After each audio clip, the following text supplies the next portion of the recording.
Assalamualaikum warahmatullahi wabarakatuh. Minal aidin wal faizin, mohon maaf lahir batin guys saya. Maaf. Aku disclaimer dahulu ada perubahan total juga pada proyek kita kali ini setelah penimbangan dan hasil belajar aku mengenai algoritma Dijkstra. Nah, jadinya kita nggak pakai grid yang kotak-kotak. Sebelumnya kita kan udah sepakat tuh pakai grid yang berbobot, namun sekarang kita menggunakan graf berbobot. Kenapa? Dari banyaknya tutorial di YouTube yang mudah kita pelajari itu tuh yang graf berbobot. Nah, sangat-sangat mudah dipelajari, bahkan kalau misalnya ya kalian nonton video tuh, kalian implementasi gimana cara ngitungnya, jarak terpendek menggunakan algoritma Dijkstra, menggunakan graf berbobot, itu sangat mudah dipelajari.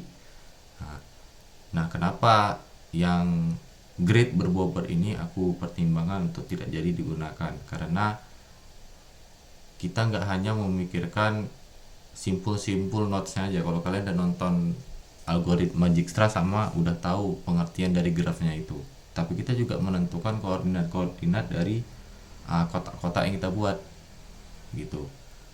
Kalau menggunakan graf berbobot itu kita bisa menggambar yang langsung di kertas ya. Nanti kalau kita presentasi pun minta dijelaskan, kita sudah bisa menggambarkannya nanti gimana. Dan untuk urutan sih, jumlah kodenya itu menjadi lebih ringkas. Jadi visualnya kita nggak main-main, nggak usah muluk-muluk yang bagus-bagus. Terus fitur-fiturnya juga nggak muluk-muluk yang bagus, karena intinya kita kan udah sepakat ya kalau yang penting kita tuh paham apa yang kita kerjakan dari algoritmanya, dari struktur kodenya itu. Nah, untuk ini masih desain kasaran, tetap nanti desainnya yang mendesain itu adalah si Adib gitu. Nah, untuk daerah kampusnya ini aku kasih tahu lah bagi yang belum nyimak di grup, bahwasanya kemarin semalam aku ada nanya rombel A kan, namanya Juan. Itu dia ada bilang bahwasanya Pak Fadli itu ada ngomong buatlah masalah yang udah ada, jangan buat masalah sendiri. Nah, mungkin di situ aku artikan bahwasanya masalah yang ada itu adalah denah-denah atau rute-rute yang udah ada di dunia ini. Contohnya yang kita pakai sekarang nih, kampus Senggarang. Itu kan kalau kampus Senggarang itu kan belokan-belokannya tuh banyak ya. Ada yang jalannya lurus. Kalau dari pos jalan lurus, terus dari pos itu ada kita belok kiri. Nah, itu kan misalnya kita tujuannya tuh gedung FTTK. Kalau kita belok kiri sama belok lurus kan jelas beda tuh jaraknya. Mana yang paling pendek di situ? Di situ kita bisa bikin notes. Ya, ini kan kampus Senggarang nih. Ini kita kasih di posnya ini titik A, titik B, titik C, titik D, titik E, titik F, titik G, titik I, titik H. Nah, jadinya itu graf berbobot yang masing-masing jaraknya ini itu punya beratnya itu adalah berapa meter jarak antara D ke F. Nah, contohnya gini ya, ini kan D, ini F. Bobotnya itu kita dapat dari sini. Nah, 67 meter. Jadi ke D sama ke F ini adalah bobotnya 67 meter gitu.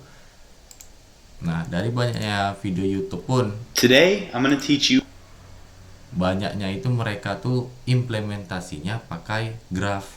Ini graf, video ini graf, ini graf, ini graf, ini graf.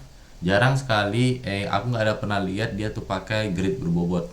Jadi grid berbobot tuh murni dari saran dari AI gitu. Makanya maaf juga kalau mendadak gini perubahannya, apalagi H-1, beberapa jam ini untuk mengirimkan PPT-nya begitu. Nah, di sini pun aku udah ada perubahan juga di representasi peta. Ini ada aku masukin peta asli dari Umrah Senggarang, kampus Senggarang, dan juga dari petanya ini masing-masing titiknya itu udah aku kasih note ya. A itu titik awal kita, dari A ke B ya, di sini kah A ke B itu 220 meter, baru ke B ke D 100 meter. Nah disinilah algoritma Dijkstra nanti itu bekerja. Bagaimana dia menghitung? Contohnya kita punya kasus, kita dari pos mau ke ujung titik H ini udah masuk di mana nih, di gedung FTTK. Di gedung FTTK di sini. Jalur terpendek itu yang mana? ACIH atau ACDEGH atau ACEFGH. Nah, disinilah algoritma Dijkstra yang nanti bekerja. Nah, aku harap kalian bakalan nonton video YouTube ya, cari aja di sini memahami algoritma Dijkstra. Nanti bakalan ngeh dan langsung paham pakai studi kasus Dena Kampus yang telah aku ajukan ini, yang telah kita pakai ini. Kebetulan setelah aku pikir-pikir kan, kalau misalnya kita pakai masalah yang udah ada berarti apa ya denahnya. Alhamdulillah aja udah kepikirkan pakai Dena Kampus yang Senggarang aja, soalnya nggak ada jalan buntu nih. Tuh, Dena Kampus Senggarang nggak ada jalan buntu, semua itu terhubung ya. Pas sekali kalau kita pakai graf berbobot. Nah, selanjutnya itu adalah ringkasnya kode kalau pakai graf berbobot. Nah, jadi ini tipenya tuh statik, grafnya itu sama nilai bobotnya udah kita tetapkan di sini ya. Ini berbentuk sebuah dictionary list. Nah, nanti pembahasannya akan aku jelaskan lagi. Nah, di sini tuh ada pos ini sebenarnya nggak perlu menggunakan visual untuk implementasi graf berbobot menentukan jalur terpendek di bahasa pemrograman Python, nggak perlu visual. Ini sebagai petanya, peta umrahnya serta bobotnya, dan pos ini adalah masing-masing peta itu ada koordinatnya. Nah, koordinatnya ini bukan koordinat real di kampus Senggarangnya, tapi koordinat di kotak-kotak visual yang kita mau bangun nanti. Nah, kita kan mau nanti programnya nampil visual kan. Nah, inilah pentingnya nih, di masing-masing titik dia kasih koordinatnya supaya nanti di visualnya tuh nampak titik-titiknya. Dan yang paling penting adalah yang inilah yang paling bisa. Nah, jadi Dijkstra itu susunan algoritma itu seperti ini. Ini tuh sangat mudah dipelajari. Nanti pembahasannya bakalan beda, akan aku jelaskan ke kalian sampai kita benar-benar bisa nulis kode ini dari nol. Aku jamin itu aku bisa jelaskan ke kalian dan bisa ajarkan, walaupun aku juga belajar dari AI sih. Nah, kemudian ada baris kode untuk Pygame. Nah, jadi kan Pygame ini ada library yang fungsinya untuk menampilkan visualnya aja ya. Jadi yang sebenarnya kita tuh butuh kode tuh cuma ini aja doang. Ini nggak butuh function get shortest path, ini yang Dijkstra, dan grep umrah. Nah, kita butuh itu aja sebenarnya kodenya, nggak perlu butuh yang pos Pygame engine. Nah, kita nggak butuh, jadi kita butuh cuma itu aja. Tapi karena kita pengen ada tampilan visualnya, kita pakai library Pygame ini. Terus ada library nama HipQ. Nah, jadi dia tuh kalau kalau Dijkstra ini dia tuh pakai priority queue. Mana nilai yang paling kecil itulah dia yang dia utamakan. Nah, beruntungnya kalau di Python ini library Vivo ya, priority queue-nya udah ada disediakan. Jadi kita tuh tinggal pakai hip-hop, hip-push gitu-gitu. Kalau hip-hop itu mengeluarkan ya, masukkan mengeluarkan ya, pokoknya gak tau lah. Pokoknya kita udah langsung bisa pakai function hip-hop sama hip-push gitu. Jadi udah gampang. Jadi kode yang setelah function Dijkstra ini get shortest path, di bawahnya nih Pygame engine, itu fungsinya cuma menampilkan gambarnya aja, gambar gimana nanti not-notnya tuh titik-titiknya gitu-gitu kan. Nah, cuman 79 baris. Tapi balik lagi, nanti yang desain itu Adib. Gimana desainnya Adib, itulah yang kita ikuti. Nah, kalau contoh programnya berjalan tuh gimana? Nah, di sini kasusnya itu kita Nah, ini ada gambar aku pakai tulisan. Kita di post nih, kita di post. Terus kita mau ke titik H ini. Jadi ke A ke H. Mana sih jalur paling pendek kalau kita dari pos ini ke H? Ini kan ke gedung teknik nih kan belakangnya.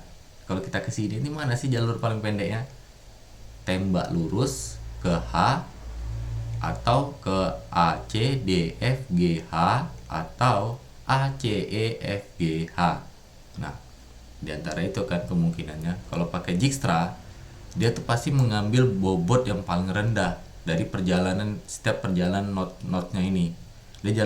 Dia di sini nih, dia nyari mana bobot yang paling rendah. 98, oke 98. Nanti dicari lagi nih, C ini ada nggak tetangganya?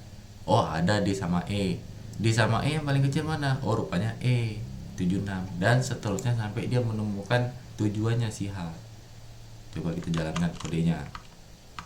Oh ya, di sini tuh udah statik ya. Untuk menentukan titik awalnya mana dan titik akhirnya yang mana. Di sini titik awalnya A, kita ubah titik akhirnya itu H. Oke. Kita simpan. Nah, ini dijalankan kodenya. Salah coba. Nah, jalankan. Nah, ini nih. Jadi kalau kita dari pos terus mau ke titik H ini, yang paling pendek jaraknya adalah dari A, C, E, I, H. Tuh, dia nggak lewat A, C, D, F, G, H karena dia sebelumnya itu udah menghitung dari A, C, D, F ini bobotnya berapa meter. Nah, 389 meter itu adalah bobot yang paling rendah yang dia ambil karena Dijkstra pasti ngambil yang paling rendah, nggak pernah yang paling tinggi. Jadi Dijkstra ini nggak cocok buat nyari jalur terpanjang karena Dijkstra pada dasarnya dibuat untuk nyari jalur terpendek dan dia bakalan nyari jalur yang paling pendek. 389 inilah jalur yang paling pendek. Terus kita dari titik A mau ke titik F, mana sih yang paling pendek nih jaraknya? Kalau kita di kampus ya, lagi di pos nih, pos lewat A C D F kah atau A C E F? Kita coba. Kita masuk, kita ganti kan tujuannya jadi F. Nah, oh rupanya yang paling dekat tuh kalau kita dari pos langsung aja belok kanan lurus ke C, baru belok lagi ke D, baru nyampe lagi ke F. Kita nggak lurus nih A C E F. Nah, totalnya kalau kita ke A C D F itu 249 meter. Ya. Pastinya dia nggak mau ngambil jalur yang lewat E karena pasti perhitungannya itu lebih tinggi dari 249 meter. Gitu. Jadi di sini tuh programnya nggak, misalnya A ini nggak berjalan otomatis ya, karena kalau kita ada fitur kayak berjalan otomatis apalagi ya terus yang lain-lain pasti codingannya tuh lebih banyak. Dan itu harapan aku fitur ya, kalau fitur tuh bisa aja kita tambahkan pas projectnya nanti, nggak perlu kita masukin di PowerPoint. Nah jadinya fitur itu akan kita tambahkan sesuai dengan keinginan kita. Kalau kita nih udah benar-benar paham lah sama algoritma Dijkstra sama kode simpel yang udah aku buat ini, karena itu pondasinya. Kalau kita buat panjang-panjang kodenya, kalau misalnya kita lebih mengutamakan visual dibanding kita pahamnya dengan algoritma Dijkstranya, ya percuma juga. Itulah titik kita diserangnya nanti begitu. Jadi gambarnya ya visual gini doang, nggak bagus-bagus sekali. Ini kodenya totalnya ada 79 baris. Inti dari PAA ini adalah di function get shortest path ini. Ini adalah function bagaimana algoritma Dijkstra itu bekerja. Gitu guys. Sekali lagi aku minta maaf ya kalau misalnya mendadak ini dalam perubahannya. Jadinya judul PPT kita itu adalah implementasi algoritma Dijkstra pada visualisasi jalur terpendek di Kampus Unras Senggaram berbasis graf berbobot. Ini skripsi, Cok. Sip.